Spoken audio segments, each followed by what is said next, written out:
Hello সবাইকে, আসসালামু আলাইকুম। ওয়েলকাম করছি আমার ব্লগ পেজ সেজাস লাইফস্টাইলে। চলুন আজকে আপনাদের সাথে গরমে খাওয়ার মতো একটা পারফেক্ট রেসিপি শেয়ার করব, তবে একটু ভিন্নভাবে করার চেষ্টা করব। আজকে মূলত ফলো করব রাসাম, যেটাকে বলা হয় মূলত ইন্ডিয়াতে এটাকে বলে রাসাম, আর বাংলাদেশে মূলত টমেটোর খাট্টা বা হলো টমেটোর টক বলে অনেকে, আর চট্টগ্রামে মূলত টমেটোর কাজিও বলে।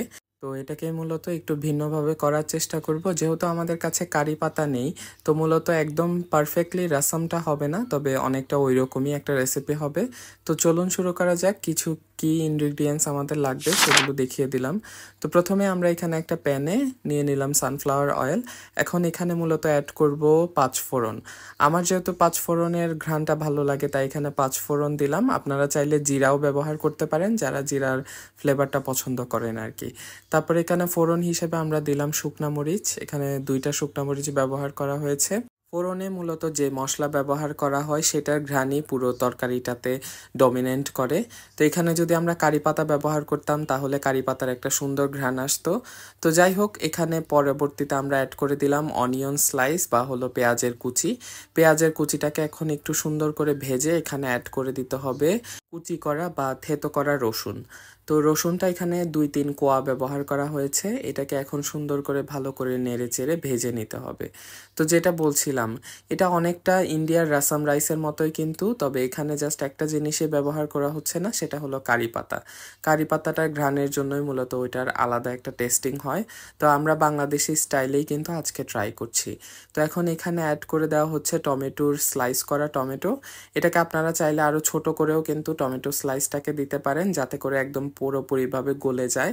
আমি চাচ্ছিলাম যে হালকা একটু আস্তে আস্তে থাকবে, সেজন্যই মূলত একটু বড় করেই টমেটো স্লাইসগুলোকে করা। এখন এটাকে সুন্দর করে একটু হালকা তেলের মধ্যে ভালো করে ভেজে নিয়ে এখানে যত ধরনের গুঁড়ো মশলা আছে সেগুলো কিন্তু এখন অ্যাড করে দিতে হবে। তো প্রথমে এখানে অ্যাড করে দিতে হবে স্বাদ মতো লবণ। এটা আপনারা পরিমাণ মতো ব্যবহার করতে পারেন। তারপরে এখানে জিরা ধনিয়া গুঁড়া আমি দিয়েছি 1 চা চামচ পরিমাণ। তারপরে আধা চা চামচ পরিমাণ হলুদের গুঁড়া আর হলো লাল মরিচের গুঁড়া। তো এইটা দিয়ে এখন মশলাটাকে ভালো করে একটু টমেটোর সাথে নেড়ে চেড়ে মিক্স করে নিতে হবে। খেয়াল রাখতে হবে এখানে যাতে মশলার কাঁচা স্মেলটা চলে যায়। একটু ভালো করে নেড়ে চেড়ে এখানে এখন অ্যাড করে দিতে হবে পরিমাণ মতো পানি। পানিটা আপনারা যতটুকু পরিমাণ আসলে টমেটোর টকটা খেতে চান অতটুকু পরিমাণ দিলেই হবে। তো এখানে প্রায় 1 কাপ পরিমাণ ফুলফিল আমি এখানে অ্যাড করেছি। এখন মূলত আর কোনো কাজ নেই, এটাকে একটু ভালো করে জাল করে নিতে হবে। যতক্ষণ না পর্যন্ত বলক উঠে আসে ততক্ষণ পর্যন্ত এটাকে একটু রান্না করার জন্য সময় দিতে হবে। তো এটা মূলত অনেকটা ট্রেডিশনালি আমরা যেভাবে টমেটোর টক রান্না করি অনেকটা ওরকমই হয়েছে, তবে এটাতে কোনো ধরনের কোনো বাগার অ্যাড করতে হবে না। আর যেটা বলছিলাম যে রাসাম যেটা করা হয় টমেটোর রাসাম বা হলো অন্য যে কোনো কিছু দিয়ে কিন্তু রাসাম বানিয়ে খাওয়া যায়, যেমন ইন্ডিয়াতে কিন্তু ডাল দিয়েও রাসাম করে ওনারা খায়। মানে বিভিন্ন কিছু দিয়ে আসলে মূলত ওনারা রাসাম করে থাকে, যেটা মূলত সামারের জন্য খুবই ভালো, খুবই লাইট ওয়েট একটা খাবার। এটা খেলে মূলত তেমন একটা হেভি ফিল হয় না, আর খুবই হেলদি একটা খাবার আর কি। তো যাই হোক, এটা রান্না হওয়া শেষ মুহূর্তে এখন এখানে অ্যাড করে দিতে হবে ধনিয়া পাতা। আপনারা চাইলে এখানে পুদিনা পাতাও ব্যবহার করতে পারেন। আজকে আমার কাছে কোনো ধনিয়া পাতা ছিল না, তাই আমি অল্প পরিমাণে এখানে পুদিনা পাতা ব্যবহার করেছি। এটার ঘ্রাণটাও কিন্তু খুবই ভালো লাগে। তো যাই হোক, এখন এটাকে একটু নেড়ে চেড়ে এটাকে এখন সার্ভ করার পালা। দেখতে কিন্তু অসম্ভব সুন্দর হয়েছে। এটা স্যুপের মতো করেও আমার মনে হয় যে খেয়ে নেওয়া যাবে, তবে সবচাইতে পারফেক্ট আমার কাছে লাগে এটাকে সাদা ভাত দিয়ে সার্ভ করলে। তো যাই হোক, দুপুরবেলা আমি কিন্তু সাদা ভাত নিয়ে বসলাম, এটাকে এখন সার্ভ করে খেয়ে নিব।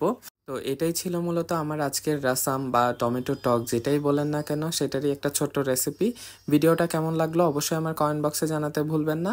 আর আমার ভিডিওটা ভালো লাগলে অবশ্যই আমার পেজটা একটু ফলো করে দিবেন। আর ইউটিউব চ্যানেল থেকে দেখে থাকলে অবশ্যই আমার চ্যানেলটা একটু সাবস্ক্রাইব করে দিবেন। তো আপনাদের সবার সাথে দেখা হচ্ছে কিন্তু আমার পরবর্তী ভিডিওতে। সে অবধি সবাই ভালো থাকবেন। আল্লাহ হাফেজ।